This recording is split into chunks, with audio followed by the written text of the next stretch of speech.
Hello everyone, we are back to the video.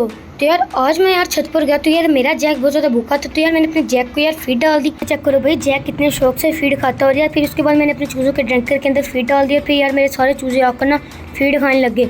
उसके बाद यार हमारी गली में ना एक मंकी वाला आ गया। तो भाई चेक करो मंकी किस तरह डांस कर रहा था। आप लोग यार मंकी का डांस एंजॉय करो।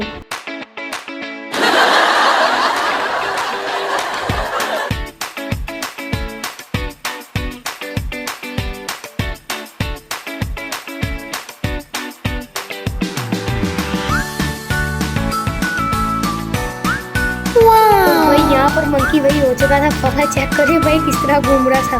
उसके बाद यार पता नहीं अंकल ने मंकी को क्या कहा। तो यार मंकी चेक करो किस तरह बैक फ्लिप्स मार रहा है। भाई मंकी तो ऐसे जैसे फुल ट्रेन हो। और ये थे मेरी आज की लाइक करना, चैनल सब्सक्राइब करना। Okay bye.